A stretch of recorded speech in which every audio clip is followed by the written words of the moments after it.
Yeah, what's good? It's your boy Whispy was.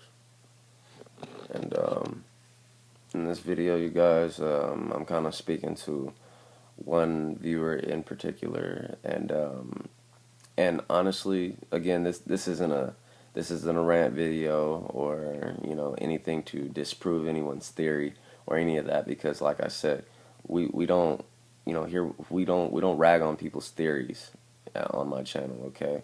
But we do try to educate about certain things and possibly try to bring logical sense of them. So, that being said, I want to make it clear this is no way, in shape or form, a diss towards your theory. And the fact of the matter is that I just feel as though we've just been going around kind of assuming certain things without putting certain logics to them. I mean, we see three boxes that look like obtainable items that we want.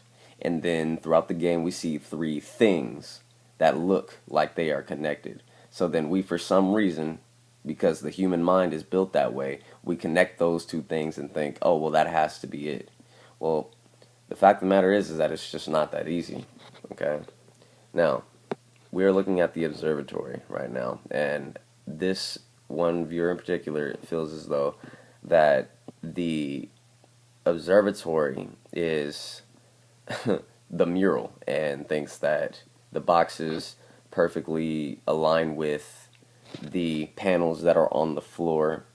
And I know they're very small in this shot, okay, but we all know within the community that they are there. And if you are to go there, yourself and see, I couldn't get a close enough shot for right now because I wanted to show the wide range and to show you the pattern in which they lay out, to show you that they're not exactly lined up the way you think, if you really think that they are meant for the mural. Now, if you notice that when you go there, there will be a panel right here, right here, right here, right here, and then there are three along here, three along here, and then one right here, one right here, and one right here, and one right here. Okay? Now, I want you to think about that for a second and realize, if you haven't already, that that's 11 boxes. That's 11 boxes that I've counted. So, I'm kind of wondering how you kind of are wondering that is the exact same thing. Like, honestly, I understood the community's sense of thinking, okay, well, these are obviously the boxes because there are three things that are connected. But, okay, what does that have to do with anything else?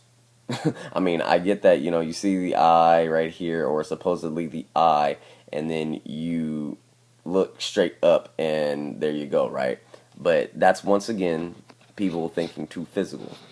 This is an obvious answer, which is why it's just not the right answer, okay? It's too obvious. If it was this obvious, we would have found something here coinciding with things that coincide with the mural, and we just haven't, and that's just a fact. Now, am I saying there's nothing significant with the observatory? Hell no, okay? Understand what I mean by that. I really do think the observatory is very significant, but I believe it's just part of a step that we have to do here. Otherwise, why would it tell you to shoot for the stars? And we still don't know what that means just yet. Now, if you see in my video previously, I do come up with somewhat of a theory for shooting for the stars. Now, one thing I want to bring into light is that when you look at this whole area from a top-down perspective, not only do you see a star right here, but could that be the star that they have been telling us is missing the whole time? I mean, it's pretty ironic, you guys. They have us look at the Pinterest building and see there's 5 stars. And there's a star here. Add that together.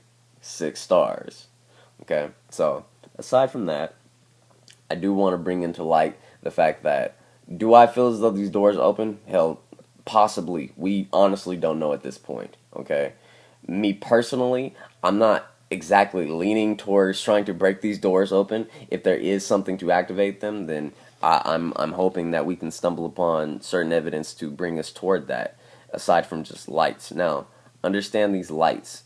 I want people to understand, me proving that the lights were there were never a proof of them being significant in the mystery. It was just a proof of that, they exist. They're just lights. I mean, at the end of the day, they do turn on once the darkness comes, just like all the other lights. They just spawn on, like they're part of the lighting system in the game. Now, honestly, I do have a lot of theories about this place, okay? But that's not necessarily what we're going to talk about for the remainder of this video. I did want to just get that out of the way, and to couldn't think of a name. I really want you to keep that track of thought, bro. I want you to keep that. I want you to keep that sense of intelligence, of keep going and trying for your for the merits of your theory. That's a beautiful sense of thought, bro, and I applaud you. Okay, that's why I took the time to converse with you in this video, and for our minds to meet about it. And I encourage everyone to do the same. And kind of, if you do have your own theory, then bring merit to it, bring logic, and so we can converse and understand why maybe our logics are actually coexisting or not. Now, aside from that, I do want to show you guys one more thing before I go, and just like every Whispy video, I got to show you at least one thing that you probably did not know about. Okay, so stay with me. Okay, so now what we're looking at is one of the many glyphs that are around Mount Chiliad, and they are, for a big reason, one of the main things that we have, I guess you can say, evidence of not only extraterrestrial life, but for an Easter egg timing. Okay, this is one of the first proofs we ever had to understanding that the UFO, okay, which are the white marking with the symmetrical eye and the circle, okay, this is a UFO symbol. Notice the subtleties, okay, and we noticed that it was 3 markings at the top, okay. We didn't confuse this for sun rays before. We knew that it was either an eye or a UFO. So for some stupid reason, nobody took into account that since these are 1, 2, 3, and they mean 3 a.m., nobody ever took account of this. See, no one ever took account the fact that there are 1, 2, 3, 4, 5, 6, 7. All right, and understand, in my previous video that I've uploaded today, I proved that this is an eye. It's not a sun. Thus, no sun rays. These are timings. Just like 3 a.m., you guys. And if you're already wondering, well, so what do we have to do at 7 a.m.? You're already wrong. Because, once again, this is not a sun. It's not the a.m. It's 7 p.m. And you guys, Grand Theft Auto, if you don't know, runs on military time. And you know what's crazy? I really thank my father for this. If I didn't know military time, I probably wouldn't have even thought to look this up.